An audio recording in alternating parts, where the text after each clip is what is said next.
இந்த அன்பும் நம்பிக்கையும் ஒரு காயினில் 2 பக்கம் மாதிரி. அன்பாக இருக்கிறவன் நம்பிக்கையாக இருப்பான்,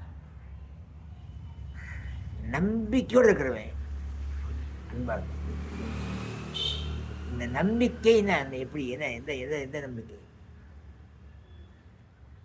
நான் அந்த மலையை போய் அதை விட்டு இதை விட்டு சாதிப்பேன் அப்படி பண்ணுவேன் இப்படி பண்ணுவேன், இந்த நம்பிக்கை இல்லை. இறை நம்பிக்கை, இயற்கை நம்பிக்கை. இறைவன் நம்பிக்கை அம்சமாக இருக்கிறான். இறைவன் எப்படி இருக்கிறான்? நம்பிக்கை அவசியமாக இருக்கிறான். அதே இறைவன் தான் எப்பொழுதும் அன்பின் வடிவாக இருக்கிறான். நீங்கள் அன்பாக இருந்தீங்கன்னா நம்பிக்கை அங்கே வந்துடும். நீங்கள் நம்பிக்கை இருந்தீங்கன்னா அங்கே அன்பு இருக்கும். நம்பிக்கையும் அன்பும் நான் சொல்கிறது அந்த செல்ஃப் ரிலையன்ஸ்பாங்கல்ல, சுயநம்பிக்கை, தன்னம்பிக்கைப்பாங்கல்ல. தன்னம்பிக்கையெல்லாம் வேலைக்கு நிறைய பார்த்துட்டேன். தன்னம்பிக்கை நான் அப்படி பண்ணுவேன் இப்படி பண்ணுவேங்கிறது, அந்த வாய்ப்பு கிடைச்சதான் பண்ணுவீங்க. நான் அப்படி பண்ணிடுவேன் இப்படி பண்ணுவேன் நினைக்கிறலாம் பேசலாம்.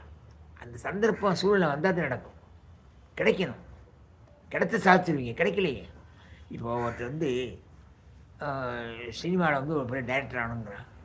அவன் டைரக்டர் ஆவான், ரொம்ப திறமையாக இருக்குது. ஆனால் அந்த நம்பிக்கை நான் கைகொண்டாத்தானே அவங்க சொல்கிறேன். தன்னம்பிக்கை இருக்குது, நான் நல்லா டைரக்ட் பண்ணுவேன் அப்படி இப்படி. அந்த வாய்ப்பு கிடைச்சா தானே உங்கள் தன்னம்பிக்கையை காட்ட முடியும். வாய்ப்பு கிடைக்கலன்னா எவ்வளவோ பேர் இன்னைக்கு சினிமா நிலையில் முயற்சி பண்ணிட்டு கிடைக்காம ஹோட்டலில் போய் சப்ளையர் இருக்காங்க. நிறைய பேர் இந்த ஹோட்டலில் போனோன்னா அவங்கள்ட்ட கேட்பேன், என்ன பண்ணுறீங்க, ஏது பண்ணுறீங்க, என்ன வேலையாக வந்தீங்க, எந்த ஊர், எதுக்காக வந்தீங்க? சினிமாவுக்காக தான் சார் வந்தேன், ஒன்றும் கிடைக்கல. தங்குற இடம், சாப்பாடு, இது 2 கிடைக்குது, சம்பளம் போதுமே.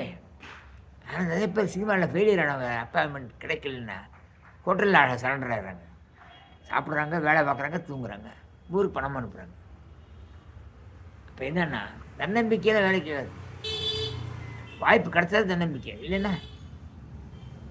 ஸோ வாழ்க்கையில் நீங்கள் அன்பு என்ற விஷயத்தில் உறுதியாக இருந்தால் நம்பிக்கையை இறைவனில் வைக்க வேண்டும். இறைவனில் நம்பிக்கை வைத்தால் மட்டும் போதாது, நீங்கள் அன்பாகவும் இருக்க வேண்டும். இந்த நம்பிக்கையும் அன்பும் நாணயத்தின் 2 பக்கமும் நீங்கள் கடைப்பிடித்தால் வாழ்க்கையில் மிகப்பெரிய வெற்றி அடைவீர்கள். பிடிச்சிருந்தால் லைக் பண்ணுங்கள், சப்ஸ்கிரைப் பண்ணுங்கள், ஷேர் பண்ணுங்கள்.